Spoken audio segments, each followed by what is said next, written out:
Mas o mais importante de tudo, o que nos aperfeiçoa, o que nos dá vitória, não é a própria vitória em si de ganhar alguma coisa.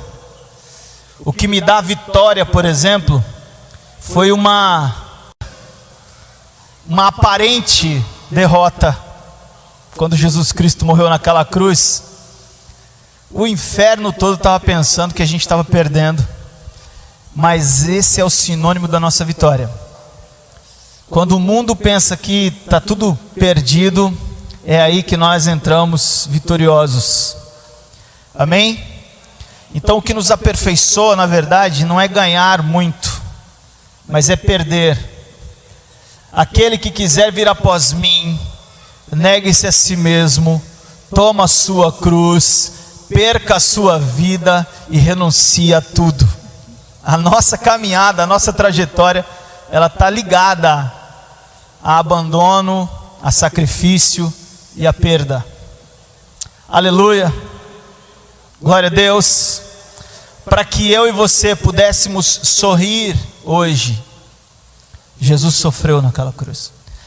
Para Ele ver todos nós alegres, regozijantes, Ele sofreu lá naquela cruz. Então vale a pena me sacrificar. Aleluia. Quero compartilhar com vocês algo sobre o propósito eterno de Deus, porque a gente precisa se inteirar mais, não só no sentido de ter domínio sobre um assunto. O propósito eterno de Deus é, quantos sabem aqui, qual é o propósito eterno de Deus? Deus quer uma família de muitos filhos que sejam semelhantes a Jesus para a glória dele. Esse é o propósito de Deus. Quando a gente fala de propósito, a gente está falando de um desejo, a gente está falando de uma vontade e de um projeto. Quando Deus estabeleceu criar todas as coisas, Ele tinha no coração e na mente um projeto bem definido, um projeto bem estabelecido. Deus nunca foi alguém que tivesse dúvida das coisas. Nós nunca vamos pegar Deus com dúvida de alguma coisa. Nós nunca vamos chegar diante de Deus e vamos pegá-lo de surpresa, como que se Ele não soubesse daquilo, do que está acontecendo, ou do que Ele mesmo deseja para nós. Então, quando nós fomos criados, nós somos criados porque no coração de Deus já existia um plano bem estabelecido, já existia um projeto bem definido. Deus não fica oscilando, será que eu vou, será que eu não vou, será que eu faço, será que eu não faço? Não. Por que Deus é bem definido quanto ao propósito? Para a gente compreender a definição do propósito, no sentido de que como Deus desejava estabelecer esse propósito, a gente tem que viajar para antes da criação de todas as coisas. Então nós vamos fazer uma viagem para o futuro. Por quê? Porque de repente fazer uma viagem para o passado é tentar voltar lá atrás em alguma coisa que a gente não vai conseguir alcançar. A viagem para o futuro é, quando Deus estabeleceu todas as coisas, Ele estabeleceu na eternidade. Então a eternidade sempre vai caminhar na nossa frente. Nós nunca vamos caminhar atrás da eternidade. Nós não estamos atrás de uma eternidade. Nós não estamos na frente de uma eternidade, perdão. Nós estamos atrás dela, ela está à frente, ela está nos conduzindo. Então o propósito eterno de Deus, por isso que fala propósito eterno, porque vem da eternidade, e a gente precisa conhecer Deus antes disso tudo acontecer. Está vendo essa tela aqui? Ela está branca. Tem alguma coisa aqui, tem algum formato, tem algum desenho nela? Não tem nada. A terra era assim, antes de todas as coisas acontecerem. E o que Deus estava fazendo então, se não existia terra, se não existia ser humano, se não existia absolutamente nada? O que Ele fazia? O que Ele estava fazendo? O que Deus estava fazendo? Quando nós viemos a existir, Deus colocou para fora um projeto de vida. Ele, Pai, Filho e Espírito Santo viviam em uma plena comunhão, em uma comunhão intensa entre eles, de família. Eles viviam essa intensidade de comunhão, eles viviam essa intensidade de relacionamento. os três nos céus, com os anjos, arcanjos, querubins, serafins, 24 anciãos, todos os seres angelicais, celestiais, eternos, estavam com o Senhor ali, vivendo essa graça de família, essa comunhão familiar. E aí então vem a decisão de executar o projeto. Olha, nós temos um plano, nós temos um projeto, está bem definido, nós vivemos esse plano, nós vivemos esse projeto e nós vamos agora executar. Então Deus começa estabelecendo a vontade dele. Aí a terra era sem forma e vazia e as coisas, né? E o Espírito de Deus parava sobre a face do abismo. E aí Deus disse: haja luz, e começou então a criação. E Deus começa a criar todas as coisas. E Deus cria tudo excelentemente bom, porque tudo que Ele cria, Ele depois analisa e diz: isso é bom. E quando Deus está criando todas as coisas, antes de criar o homem, Ele está criando algo para quê? Para que o homem desfrutasse de um jardim? Para que nós pudéssemos viver num mundo onde Ele mesmo tivesse criado? Não. Quando Deus cria, e aí a gente começa a perceber que o coração de Deus, ao criar todas as coisas, estava ligado no propósito. Porque a intenção de Deus, quando Ele analisava graciosamente, contemplativamente, tudo que Ele criava, Ele estava dizendo assim: isso aqui ficou bom. Bom para quê? Bom para a minha comunhão com o que eu vou criar. Bom para a nossa comunhão, para a nossa unidade. Bom para vivermos juntos. Isso aqui é bom para nós estabelecermos isso.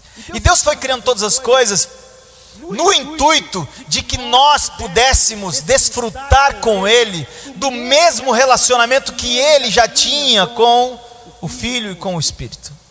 E aí, no final de todas as coisas, Deus vai lá e cria o homem. Aí a palavra de Deus diz o quê? Gênesis capítulo 1, versículo 27. Olha lá, o propósito de Deus começa a ser executado aqui. Quando Ele começa a criar o homem, Ele diz: façamos o homem. Façamos. Nós, na nossa unidade familiar, nós na nossa unidade, na nossa cumplicidade, na nossa reciprocidade de amor, nós vamos criar agora o homem. Nós vamos formar o homem conforme a nossa imagem e segundo a nossa semelhança. Ele vai ser como nós somos. Por que Deus estava criando o homem assim? Porque só assim, então, teríamos condições de ter um relacionamento com Ele. Porque Ele queria, o desejo de Deus era criar o homem para que esse homem vivesse numa comunhão profunda, íntima e real com Ele. Deus colocou o homem no jardim para cultivar e guardar, não coisas, não só para ficar nomeando animais, nomeando plantas, não, mas para cultivar e guardar essa comunhão, esse relacionamento, esse amor, essa graça, essa intensidade. Afinal de contas, o homem era a semelhança de Deus, era conforme a imagem do próprio Deus. E Deus não errou, meus irmãos, porque Ele é perfeito, Ele é bem definido, Ele tem tudo. Se você pensar no talento mais valioso, ainda não chega aos pés da perfeição daquilo que é a mão do Senhor. E tudo que Ele criou foi através dessa perfeição. Imagina alguém perfeito criando alguma coisa e ainda analisando e dizendo: ficou bom. É muito mais do que perfeito. Então, quando Deus criou o homem, Ele criou com um propósito.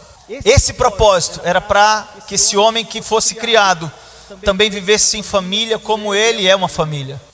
Por isso o propósito da criação do ser humano não muda. O mesmo propósito pelo qual você foi criado, eu fui criado, todo ser humano foi criado. Aquele varãozinho ou aquela varoazinha que está lá debaixo da ponte também foi criado com o mesmo propósito que eu e você fomos criados. Ninguém aqui é mais especial. Ninguém aqui foi criado com um propósito diferente. Nós fomos criados da mesma mão, fomos estabelecidos pelo mesmo propósito, pelo mesmo querer, pela mesma vontade que não muda e não oscila. Não, olha, eu fiz Adão assim, mas agora eu vou fazer um ninho assim, porque Adão, né, eu errei. Não, Deus não errou em absolutamente nada. Agora você olha para você e diga para você mesmo assim: Deus não errou em absolutamente nada. Não é para falar para ninguém não, fala para você mesmo. Mas fala em voz alta para você ouvir. Fala para você: Deus não errou em absolutamente nada. Isso é para confirmar quem você é, quem nós somos. Porque muitas vezes, queridos, nós não sabemos quem nós somos. Somos criados por Deus. Fomos criados por meio de um propósito. Por que eu estou dizendo isso? Porque o significado de nós existirmos está na criação de Deus. Ele nos criou com um propósito. E se eu existo para fazer parte de um propósito, de um plano, de um projeto que Deus estabeleceu, e nada mais do que isso. Então, se eu existo, se eu fui criado para viver por meio de um propósito, então eu tenho que viver por meio desse propósito. Qual é o propósito eterno de Deus, o qual Ele criou o homem? Ter uma família de muitos filhos, semelhantes a Jesus, para a glória dEle. Eu e você existimos simplesmente para isso. Acabou. Porque tem gente que está procurando coisa onde não deve. Nós existimos para fazer parte de um propósito, ok? Vamos ver esse propósito por etapas, mas eu quero fazer uma inversão. Porque eu entendo que o propósito de Deus tem uma finalidade, certo? Qual é a finalidade do propósito? A glória de Deus. Quando alguém vai fazer uma faculdade, por exemplo, a pessoa vai fazer uma faculdade de Direito. Ela não vai fazer uma faculdade de Direito para ser médico, com a intenção de ser médico. Ela não faz uma faculdade de Direito com a intenção de ser enfermeiro. Ela entra na faculdade de Direito já visualizando a finalidade. Vai ser um advogado. Nós precisamos compreender uma coisa. Deus nos trouxe de volta para o propósito por meio da finalidade. Se eu não contemplar a finalidade no meio do caminho, independente se esse propósito é uma família de muitos filhos semelhantes a Jesus, independente disso, se eu não tiver com essa finalidade bem definida, se eu não tiver essa finalidade como início, meio e fim da minha vida, eu desisto no meio do caminho, paro com a caminhada e aí vou viver do jeito que eu quero. Romanos 11:36 diz: porque dele, aqui, ponto de partida, por meio dele, desenvolvimento, e para ele, finalidade, são todas as coisas. A ele a glória eternamente. Amém. Por isso eu quero começar essa etapa invertendo, só para a gente ter uma noção do significado e da grandeza do propósito eterno de Deus para nós, olhando para a finalidade. A finalidade do propósito eterno de Deus é a glória de Deus Pai. A glória de Deus. Esse texto vamos ler o texto de João 17:4. Jesus aqui estava completando a carreira. Jesus aqui estava completando todas as etapas do plano e do propósito de Deus para a vida dele. E aí ele vira e diz assim, orando ao Pai, ele diz assim: eu te glorifiquei na terra, consumando a obra que me confiaste para fazer. O texto de Romanos 11:36 vai dizer que a ele pôs a glória, né? E a dele é a glória. Ponto. Essa glória aqui é no original doxa, que se refere ao ponto de vista, à opinião, àquilo que Deus deseja, ao desejo de Deus. Então dele, por meio dele, para ele são todas as coisas, a ele a glória. Ou seja, o que vale para Deus é o que Ele diz. O que vale para Deus é o que Ele pensa. O que vale para Deus é o que Ele estabelece. Então, na caminhada no propósito eterno, não tem como, meus queridos, nós colocarmos, implantarmos o que nós queremos, o que nós desejamos e o que nós intentamos. Porque para Deus não vale de nada isso. Porque quando nós colocamos alguma intenção nossa, nós corremos o risco de não atingirmos a finalidade por completo. Por quê? Porque somos frágeis, somos ínfimos, somos totalmente limitados quanto ao propósito. O propósito, ele é de Deus, não é do homem. A vontade é de Deus, não é do homem. Então, por isso ele estabelece dentro da caminhada o que ele quer.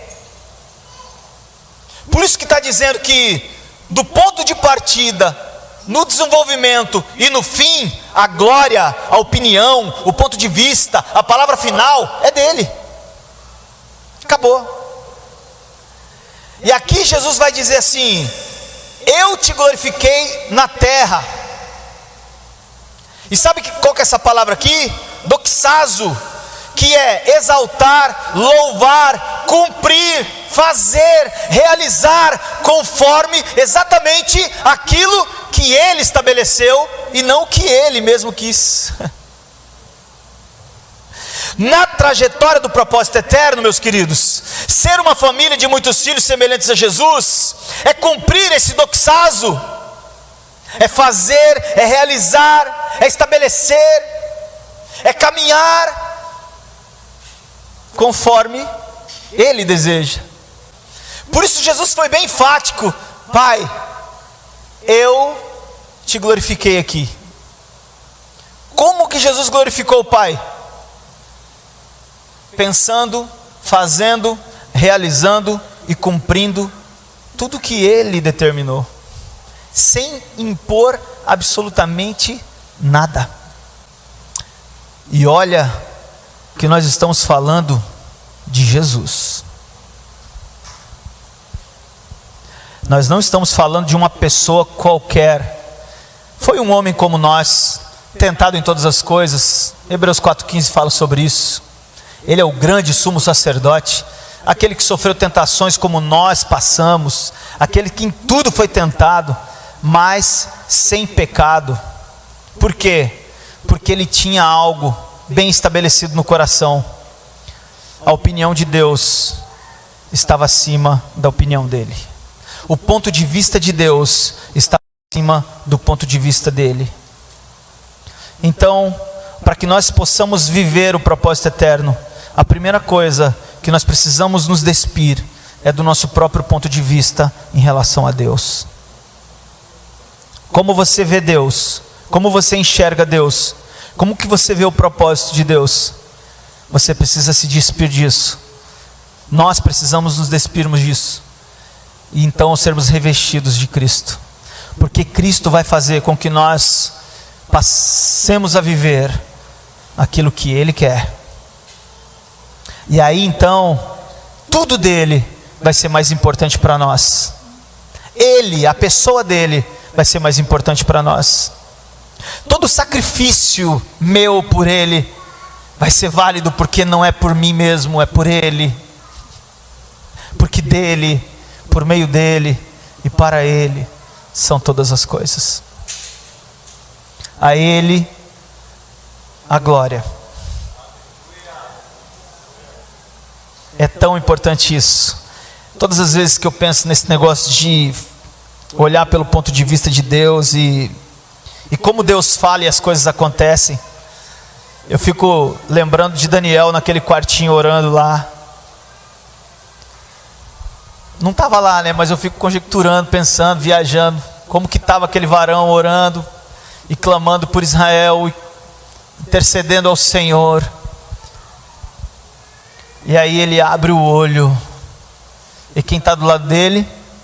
Gabriel. E o que mais me chama a atenção não é que Gabriel está ali presente, porque todo mundo fala, o anjo. O mais interessante é o que o anjo diz.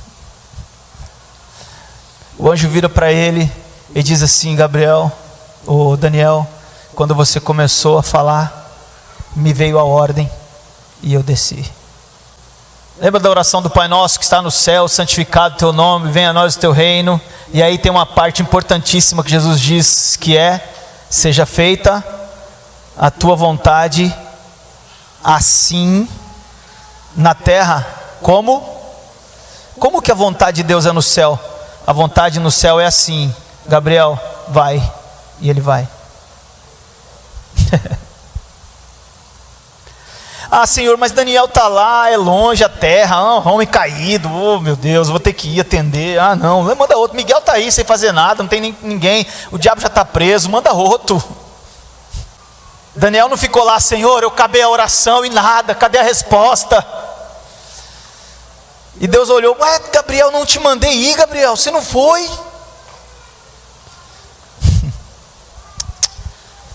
Quando ele terminou a oração, Gabriel estava do lado, e a resposta dele foi: quando você começou a súplica, me veio a ordem e eu desci. Isso é o doxa, o ponto de vista e a opinião. Isso está ligado à finalidade, à glória de Deus. Nós vivemos por meio da finalidade, ou não vivemos por meio dela.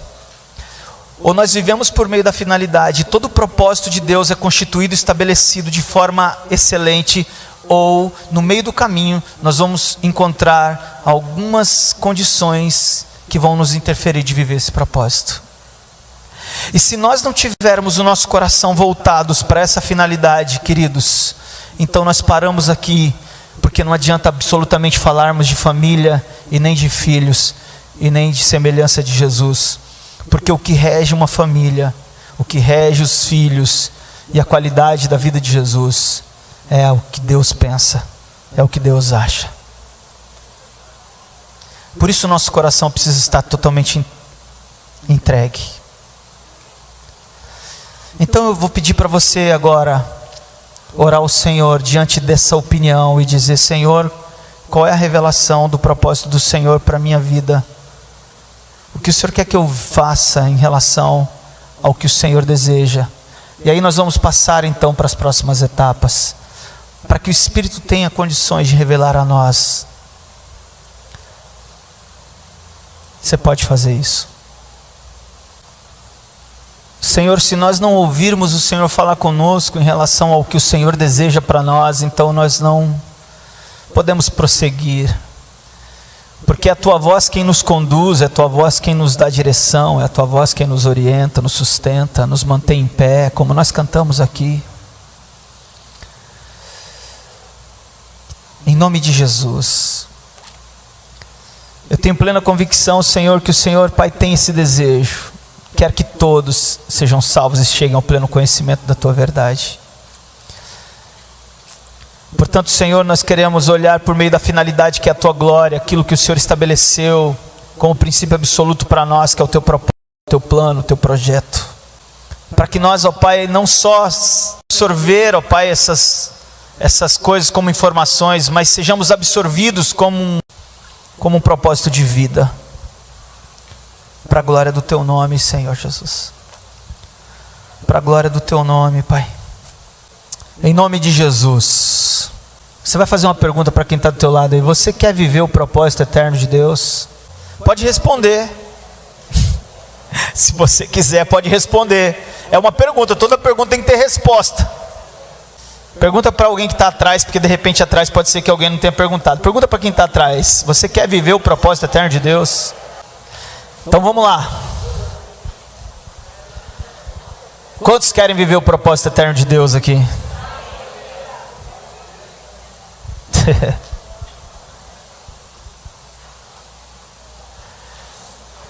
Esse é um assunto que nunca vai se esgotar, tá? Porque quando a gente fala de eternidade, a gente está falando de algo que não tem começo, não tem meio, não tem fim. Então não é um assunto que se esgota, ok? Nós vamos falar do propósito eterno enquanto nós estivermos vivos, porque tudo que vem da eternidade é algo que não tem fim. Então nós vamos continuar vivendo o propósito eterno de Deus, e isso por toda a eternidade.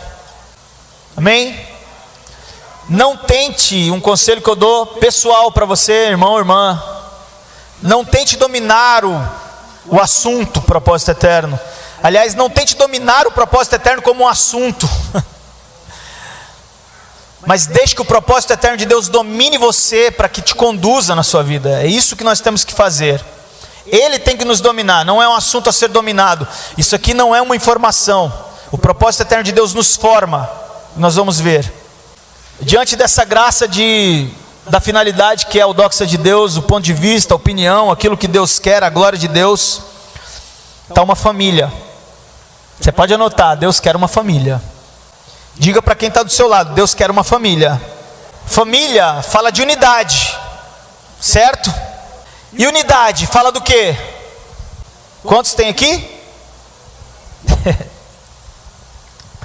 Se família fala de unidade, unidade fala de está ligado à criação, universo, só tem uma criação, só tem um mundo criado. universo, único sistema criado. Tudo que Deus faz é na simplicidade da unidade. Por isso então Ele quer uma família, irmãos que vivam em plena comunhão, buscando a vida semelhante à vida de Jesus, irmãos que glorificam a Ele, através do que? Da unidade, da cumplicidade. Agora olhar para o meu irmão é olhar para mim mesmo. Agora contemplar a vida do meu irmão é contemplar a minha vida, porque em unidade eu cuido dele, ele cuida de mim, nós somos um. Quem vê a ele vê a mim, quem vê a mim vê a ele, quem olha para Deus vê nós, quem olha para nós vê Deus, e assim nós vivemos essa unidade, meus irmãos. Isso é ser uma família. Temos os nossos contratempos por meio das diferenças de personalidade, nós temos, mas nenhuma diferença de personalidade atinge a unidade do corpo de Cristo, que é sermos um nele. Podemos não ter o mesmo temperamento uns dos outros, mas nós temos o mesmo propósito de criação estabelecido. Fomos criados por meio de um mesmo Deus, para sermos uma família. E quando nós pensamos em família, nós pensamos nisso, na unidade. Discípulos verdadeiros que aprendem o estilo de vida de Jesus, a serem como Jesus, a viverem. E vamos além, nós falamos da unidade da Trindade, Deus, Pai, Filho e Espírito Santo, vivendo em plena comunhão, um Deus, três pessoas, um Deus. Quem vê o Espírito vê o Pai, quem vê o Pai vê o Espírito e o Filho, quem vê o Filho vê o Espírito e o Pai, e assim, entre eles não se diferem, porque são um. E é por isso que nós, quando vivemos esse propósito eterno, nós dizemos assim: nós somos a igreja de Jesus em Cuiabá. Por que nós nos identificamos assim? Porque nós somos uma família, que vivemos numa unidade plena. Não é um gueto fechado, não é uma panelinha onde poucos entram e se infiltram, não. É aberto para todos aqueles filhos que ainda não conhecem o Pai, serem resgatados da maneira de viver e serem inseridos. Nós vamos entrar nisso aqui. Mas a unidade expande a visão, a unidade abrange todas as coisas. E se nós não tivermos bem definido essa condição de unidade, de sermos um, nós vamos viver brigando, discutindo. Porque eu não consigo aceitar isso. Mas porque, não sei, eu não concordo com isso que foi falado, eu não concordo com aquilo que foi pensado, eu não concordo com aquilo que foi colocado. Irmãos, é o ponto de vista de Deus. Eu não tenho que concordar com ninguém, eu tenho que concordar com Deus. E se Deus está falando, então e ponto. Tem conversa. Ele nos criou como filhos, membros de uma família. Efésios capítulo 4, abre aí, Efésios capítulo 4, os versículos 15 e 16. Olha o que fala aí. Mas seguindo a verdade em amor, cresçamos em tudo naquele que é a cabeça, Cristo, de quem todo o corpo bem ajustado e consolidado pelo auxílio de toda junta, segundo a justa cooperação de cada parte, efetua o seu próprio aumento para a edificação de si mesmo em amor. Nós, essa unidade de corpo e família, vivemos nessa cumplicidade, e nós cooperando justamente, cada um fazendo a sua parte, nós crescemos o crescimento que procede de Deus no amor, e a família se consolida. Se você tem alguma dúvida do propósito eterno de Deus quanto à unidade, meu irmão, que o Espírito te traga revelação clara, descortina os teus olhos, tira a trave da visão, para que você enxergue que você faz parte de uma família, e que eu preciso executar a minha parte de forma justa, para que o meu irmão e a minha irmã cresçam. Está entendendo isso? Olha, meus queridos, então Deus tem falado, nós vamos participar, nós temos uma comunhão na chácara. A comunhão começa às 9 horas, eu levanto 6:30, porque eu não posso atrasar, porque eu estou pensando a igreja reunida, o corpo reunido. É um tempo de comunhão, de edificação.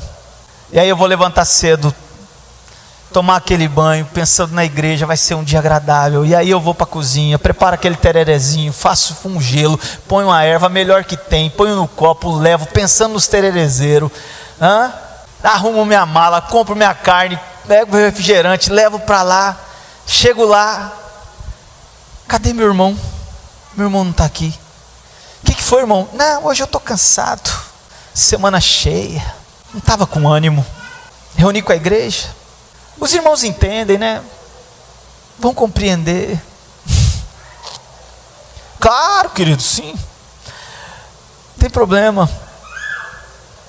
O poder da unidade está em cada um, independente do que seja, realizar a sua parte, para que nós todos cresçamos, independente do que fazemos. Eu ficar dormindo e você sozinho é merecer o seu esforço de querer ser um comigo. Eu não posso considerar isso. Dei o exemplo da comunhão, mas tudo que a igreja vive é comunhão. Tudo é comunhão. Tudo está ligado à comunhão. Seja estar numa chácara, seja estar num parque, seja estar aqui, nas casas, em qualquer lugar, tudo reflete unidade e comunhão. Os filhos de Jesus, eles se reproduzem, porque esse propósito também tem os muitos filhos. Muitos filhos fala de quantidade. Multiplicação, está ligado à multiplicação. Por quê? Porque Jesus quer discípulos que reproduzam discípulos. Jesus quer que nós, como discípulos, reproduzamos discípulos. Lembra da parábola dos talentos? Eu quero usar essa parábola aqui. O Senhor chegou lá e deu 8 talentos, né? 8 talentos para um, colocar 8 talentos para um, 4 talentos para outro e 1 talento para o outro. O que tinha 8 multiplicou, tinha 4 multiplicou, o que tinha 1 enterrou. E aí o que tinha 8, olha, servo bom e fiel, muito bem. É isso aí, tem que fazer isso mesmo, multiplica. Entra na alegria. Olha, o que tem 4, parabéns, você fez certo, multiplicou. Entra para a alegria. Olha aqui, você que teve 1, você é um servo mau. Você sabe que eu colho onde eu não planto, que eu exijo, e você não fez nada com aquilo que eu te dei. Enterrou. Você não merece entrar no meu gozo, na minha alegria. Eu quero dizer com isso que todos nós aqui, talvez, possamos ter vários talentos, mas entre nós aqui, há um em comum para todos. Sabia disso? Deus está colocando na minha mão e na sua mão um talento. Um talento, Ele não dá 8 nem 10, não, Ele está te dando um talento. E esse talento significa ser discípulo. Eu e você temos o talento de sermos discípulo. Ele nos chamou para sermos discípulo. Ele colocou isso na nossa mão. E Ele está dizendo assim: agora, o que você vai fazer com o talento que você tem? E se nós não estamos multiplicando e reproduzindo aquilo que Jesus nos deu, então nós estamos enterrando o talento de sermos discípulos. E Jesus, quando voltar, vai pedir o juro desse talento. E Ele vai dizer: o que você fez com o talento de ser discípulo? Então, Senhor, sabe o que é? Eu tive vergonha, eu tive medo, eu não sabia como reproduzir, eu não dominava o assunto do propósito eterno. E então, Senhor, eu não sei, eu não fiz nada com ele. Mas você não fez um discípulo? Não, não fiz. Você é mau, só pensou em si mesmo, não teve coragem de reproduzir aquilo que eu te dei com tanto esforço. Imagina, queridos, um talento. Todos aqueles que se achegam a Jesus se tornam discípulos de Jesus. Jesus coloca na mão de cada um de nós aqui, toma, você é o meu discípulo. Agora vai e faça discípulo, batizando em nome do Pai, do Filho e do Espírito Santo. Eu te dou essa autoridade, você tem autorização legal dos céus. Reproduza o que eu estou te dando, faça outros discípulos.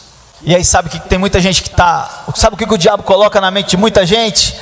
Eu não vou fazer isso, né? Depois, eu vou proclamar aqui. Mas e se ele quiser seguir Jesus? Eu já vou ter que cuidar, eu vou ter que fazer uma igreja na casa, Meus irmãos, em primeiro lugar o reino, o propósito. Cuidado, o diabo está colocando a opção E sabe o que ele faz? Sabe o que ele está te mostrando? O buraco. Enterra. Melhor você enterrar. Enterra esse talento. Você não precisa fazer discípulo. Os filhos de Deus multiplicam. Nós ouvimos uma frase esses dias aqui que diz: se os discípulos são bons, eles não continuam poucos. Mas não significa que eles vão reproduzir de qualquer jeito. Eles vão reproduzir aquilo que eles são. Eles vão repartir aquilo que eles são. Nós damos aquilo que nós temos. Ninguém dá o que não tem. Se eu não tenho o que dar. Se eu sou um discípulo, eu dou aquilo que eu sou. Se eu sou um discípulo de Jesus, eu faço discípulos para Jesus. Todos nós aqui temos um talento, irmãos, e nenhum ouvido aqui hoje está isento de chegar no dia do juízo e ouvir de Deus: cadê o talento que eu te dei? O que você fez com o talento que eu te dei? O que você fez em ser discípulo? Ah, Senhor, eu frequentei as reuniões, eu levantei a mão, eu até cantei que as portas do inferno não prevalecem contra a igreja, e cantava e pulava, ia nas reuniões do grupo caseiro, até nas comunhões eu ia. Senhor, eu me esforcei, tinha dia que não dava, mas eu me esforcei. Servo mau. A pior coisa para nós como discípulos de Jesus vai ser ouvir da boca de Jesus frases como: eu nunca te conheci. É muito sério isso, irmãos. É muito sério isso. E nós todos aqui dentro, sejam aqueles que estão prestando atenção ou não, sejam aqueles que ouvem e absorvem, sejam aqueles que ouvem e saem aqui, ninguém está isento. Porque os discípulos de Jesus reproduzem aquilo que eles são. Diga para a pessoa do teu lado: você é um discípulo, meu irmão, minha irmã. Agora declara profeticamente na vida dessa pessoa: reproduza o que você é. Amanhã você vai chegar na tua empresa e vai ter pessoas ali que você vai poder reproduzir esse talento que você tem. Amanhã você vai entrar na tua faculdade, amanhã você vai entrar num ônibus, amanhã você vai no mercado, independente de qualquer situação. Ainda hoje, reproduza o que você é. Porque os discípulos, quando são bons, eles não permanecem poucos. Amém? Semelhantes a Jesus. O que fala da semelhança de Jesus? Isso fala de qualidade. O selo de qualidade da igreja de Cristo é a semelhança com Ele. Todos nós temos semelhança com Jesus. Deus não se alegra só com números. Ele não deseja uma família de qualquer jeito. Ele quer que seus filhos tenham a qualidade da vida do Filho dele, Jesus. Tem muita gente que tenta agradar a Deus de todas as formas, não é? Ah, eu vou fazer isso, porque fazendo isso eu acho que eu vou agradar a Deus. Eu preciso agradar a Deus de alguma forma, então eu vou cantar, eu vou louvar. Eu não vou falar mal de ninguém, não vou, Senhor, não vou falar mal de ninguém. Hoje não, pelo menos para ter um pouquinho. Não vou me segurar, não vou falar palavrão, não vou fumar, não vou beber, nem me prostituir, tentando agradar a Deus. Quando nós queremos agradar a Deus, nós não pensamos em fazer alguma coisa. O próprio Deus, quando olhou para Jesus, Ele diz assim: ó, esse é o meu filho amado, em quem eu me agrado. Se eu quero agradar a Deus, eu preciso ser semelhante a Jesus, o Filho que agradou. Só há uma forma de agradar o Pai: sendo semelhante àquele que o agrada. Nós podemos fazer um montão de coisas, ou deixar de fazer um monte delas, que nós nunca vamos agradar a Deus, se nós não formos semelhantes a Jesus. Porque só assumindo a forma de Jesus, nós agradamos a Deus em tudo. Não tem como agradar a Deus fora de Jesus. Ele nunca disse para outra pessoa: esse é meu filho amado em quem eu me agrado. Nunca. Ele chama alguns de amigo, como nós vimos com Moisés, que viu face a face, Abraão, amigo, os discípulos dele que são ali, mas ele nunca virou para alguém e falou: você, Ninho, filho amado em quem eu me agrado. Não. Por quê? Porque quando Deus olha para mim, ou Ele vê Adão, ou Ele vê Cristo. Porque o que diz respeito a quem eu sou, são as minhas atitudes. As minhas atitudes, elas estão ligadas ou em Adão, ou em Cristo. E quando Deus nos olha, Ele vê Adão ou ele vê Cristo. E se alguma coisa não tem agradado a Deus, é porque eu estou em Adão. E se alguma coisa tem agradado a Deus, é porque eu estou em Cristo. E aí ele olha para mim e diz assim: olha, eu vejo o Filho amado em quem eu me agrado em você. Aí então eu estou agradando a Deus. Caso contrário, tudo que eu faço, mesmo sendo bom, ainda não agrada a Ele. Eu posso ser bonzinho, eu posso ser meigo, simpático, atencioso, eu posso ser o que for, tendo todas as qualidades e qualificações humanas, mas se eu não for semelhante a Jesus, não tem como agradar. Aí vai ter dois grupos de pessoas para entrar no reino de Deus, e Jesus vai dizer assim: olha, vocês aqui entrem, eu conheço vocês. E as pessoas vão dizer: nós? Mas quando a gente agradou tanto?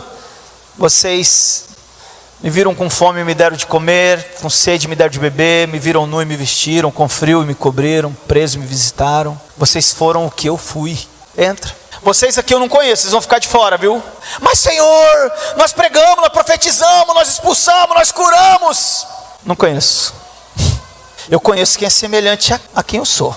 Se fosse só pregar, expulsar demônio, curar enfermos e fazer milagres e sinais, meus irmãos, a sociedade, o ser humano estava frito. Mas o propósito está aberto a todos. Então existe um selo de qualidade.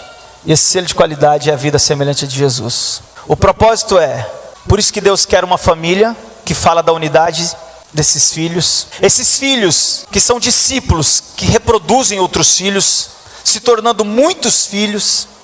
Esses muitos filhos que vivem a qualidade da semelhança da vida de Jesus, em tudo glorificam o Pai. Dá para entender agora uma família de muitos filhos semelhantes a Jesus para a glória de Deus? O que nos mantém firmes na caminhada com o Senhor Jesus é o propósito eterno bem definido em nós. Por quê? Porque vai vir um ponto de vista daqui, vai vir uma opinião daqui, vai vir uma situação daqui, vai vir uma circunstância dali, mas o que importa para mim, dele, por meio dele e para ele, são todas as coisas. O resto não me interessa, o que está aqui não me interessa, o que importa é o que eu fui criado para ser e viver. Eu fui criado para viver o propósito eterno de Deus, como uma família do Pai, em unidade com os meus irmãos, a semelhança de Jesus, debaixo da opinião e do ponto de vista de Deus. Aleluia?